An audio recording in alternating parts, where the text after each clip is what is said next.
नमस्कार दोस्तों। तो आज से हम लोग शुरू करेंगे अल्फ़ाबेट रीजनिंग। ठीक है।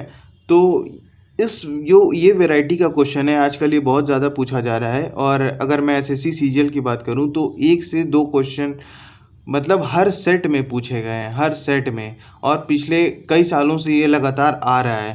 तो मतलब जो ये क्वेश्चन है तो इन क्वेश्चंस का मतलब ये बस आप जब भी करेंगे इस तरह के क्वेश्चंस तो आप 30 सेकंड के अंदर आप इसे मतलब सॉल्व कर लेंगे इन क्वेश्चंस को तुरंत। आपको तुरंत पहचान में आ जाएगा कौन सा ऑप्शन है इसमें। तो चलिए आइए देखते हैं। इसका छोटा सा बस ट्रिक होता है, सिंपल सा।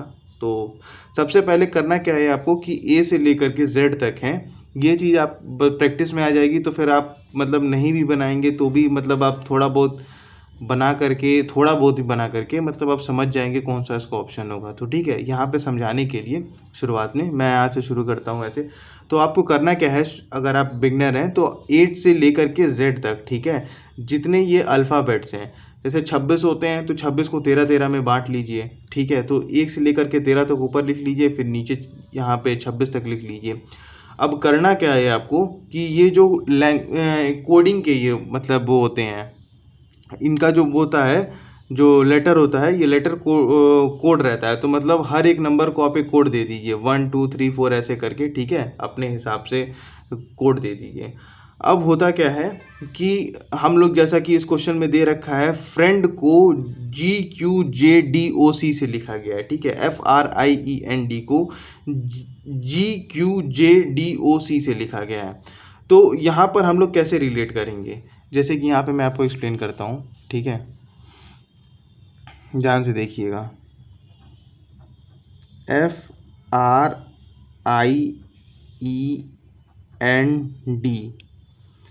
क्या दे रखा है, किससे लिख रखा है, GQJDOC। ठीक है, तो अब यहाँ पर हम लोग देखते हैं, जैसा कि F है, F यहाँ पर 6वें नंबर पर है। ठीक है, F के नीचे क्या लिख रखा है, यहाँ पे F के सामने G लिख रखा है। 6वें के बाद 7वां, देखिए एक ऐड किया +1। ठीक है, बिल्कुल उसी तरह से अब हम लोग R पे आते हैं। ठीक है, R के सामने क्या लिख रखा है, Q, यानी -1। R का 18 नंबर है, इसका 17, हम लोग कोड दे रखे हैं। ठीक है, तो फिर यहाँ पे क्या होगा, ये होगा -1।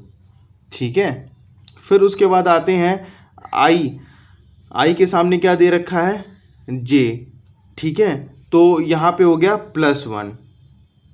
ठीक है, E का पहला -1, फिर N के आगे वो +1, उसी तरह से ये -1।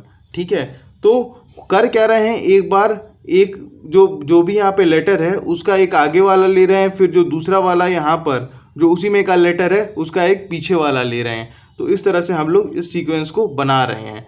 तो अब यहाँ पर आप देख सकते हैं, जैसा कि पीस लिखा है, ठीक है, पीस लिखा है। तो अब यहाँ पे हम लोग क्या करेंगे कि देखेंगे, जैसे कि यहाँ पे हम लोग +1 -1 इस सीक्वेंस में चल रहे थे, तो उसी सीक्वेंस में अब हम लोग यहाँ पर भी चलेंगे। P है, P का एक आगे वाला कौन सा आएगा, Q, यहाँ पे आ जाएगा Q। अब आएंगे E का एक पहले वाला D। ठीक है, A के बाद वाला क्योंकि +1 होगा, अब B, C के पहले वाला क्या आएगा, B। अब आते हैं हम लोग, यहाँ पर E बचा है, तो E के बाद वाला F। ठीक है, तो यहाँ पे भी हम लोग वही कर रहे हैं, +1 -1 +1 -1 +1। ठीक है, E के बाद वाला F। तो हमारा कौन सा ऑप्शन इसमें से आ रहा है, ये वाला। तो ये हमारा ऑप्शन सही है। ठीक है, तो आइए एक और क्वेश्चन देखते हैं और फिर समझते हैं और अच्छे से। जैसा कि ये क्वेश्चन आपकी स्क्रीन पे दिख रहा होगा सामने। तो इस क्वेश्चन में क्या किया गया है, पिक्चर को कोड किया गया है, PICTURE को कोड किया गया है RHESWQG। देखिए PICTURE, ठीक है, RHESWQG। अब देखिए, तो हम लोग यहाँ पे क्या किए हैं, P। अब आ जाइए, सीधा ये टेबल बनाएंगे, तुरंत आपके लिए आसानी होगी। P पहला क्या दे रखा है, R। P में हम लोग एक जोड़े हैं, इनफैक्ट दो जोड़े हैं, ठीक है। यहाँ पे आप देख सकते हैं P में हम लोग दो जोड़े हैं, तो हमारा R आया है, ठीक है। I में एक घटा दिए हैं,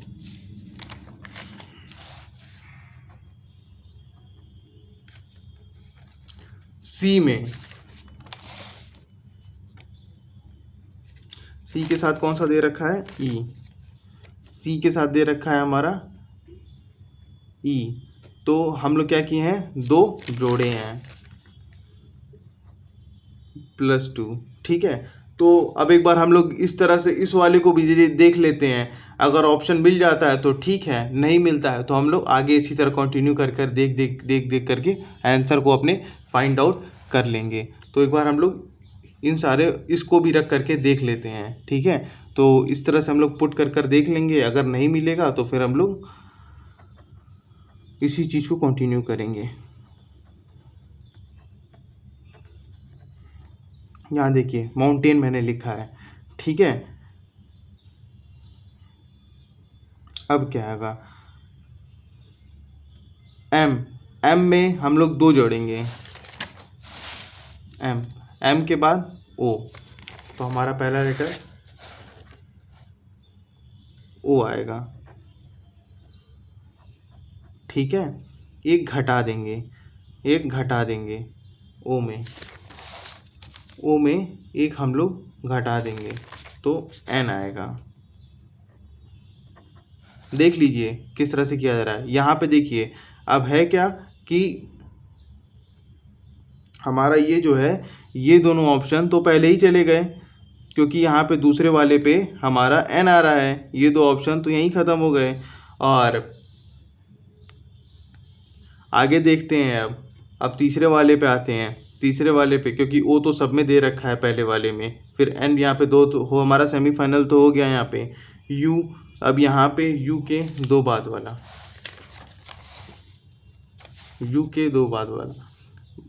W, तो यहाँ क्या आएगा हमारा W। तो इससे हमें पता लग गया कि हमारा कौन सा ऑप्शन होगा, दूसरा ऑप्शन हमारा सही है, ठीक है। तो ये जो क्वेश्चंस हैं, हमें करना कुछ नहीं है, बस एक इस तरह का हमें टेबल बना लेना है तुरंत पेपर में। बहुत टाइम नहीं लगता है, तुरंत लगता है, 5 से 10 सेकंड में आप इस टेबल को बना लेंगे। आपके दिमाग में जब आप लगाते जाएंगे इन क्वेश्चंस को, तो विजुअलाइज ज़्यादा होगा आपके दिमाग में, आप तुरंत इसे बना लेंगे और तुरंत आप कोडिंग तुरंत कर लेंगे। कि यहाँ पर जैसे मतलब करता क्या है कि ये F दे देगा, फिर उसके बाद K दे देगा, तो आपको यहाँ पे देख लेंगे कि 3, 4, 5 पाँचवें स्थान पे आ रहा है। फिर उसके बाद G के बारे में पूछ देगा, तो G से भी हम लोग 5वें स्थान पर चल देंगे। तो G से जैसा कि आप लोग देख सकते हैं J होगा, यहाँ पे 3, 2, 5 J होगा। तो मतलब करते क्या है, बस लोग कि इसमें आगे पीछे ऊपर नीचे करते हैं। तो इस तरह से मतलब क्वेश्चन पढ़ के तुरंत, मतलब पहले आप ये बना लीजिए, पेपर शुरू होने से पहले ही अगर आपके पास टाइम रहे तो आप इसे बना के रख लीजिए अपने पास, कि क्वेश्चन जैसे ही आएगा सामने तो फिर हम देख के तुरंत टिक कर देंगे। अगर आपके एग्जामिनेशन सेंटर पे अगर आपको पहले से ही पेपर मिल जाता है और अभी आपने एग्ज़ाम नहीं शुरू किया, तो इन सारी चीज़ों को पहले ही आप दिमाग में रखे रहिए कि ये क्वेश्चन आएंगे, तुरंत करते जाना है, ठीक है। तो ज़्यादा इसमें आपका टाइम नहीं वेस्ट होगा, तुरंत आप इस तरह के क्वेश्चंस कर लेंगे। बाकी प्रैक्टिस करिए, आई होप सो इससे मतलब इस मेथड से हर क्वेश्चन ही लगने वाला है आपका। बस होता क्या है कि बस कुछ क्वेश्चन में मतलब जैसे कि मतलब रीजनिंग दे रखा है तो वापस लेटर ऐसे लिख देगा GNINOSAER, इस तरह से करके मतलब लिख देगा लेटर। तो ये जितने भी क्वेश्चंस हैं लग जाएंगे, ये मतलब जो ये कोडिंग के क्वेश्चंस होते हैं इसके लिए मास्टर फॉर्मूला है, ठीक है। Thank you everyone for watching my video and please do subscribe my channel for my upcoming videos. अगर आप किसी भी एग्ज़ाम की प्रिपरेशन कर रहे हैं तो मेरे चैनल को आप ज़रूर सब्सक्राइब करें। ठीक है, थैंक यू एवरीवन।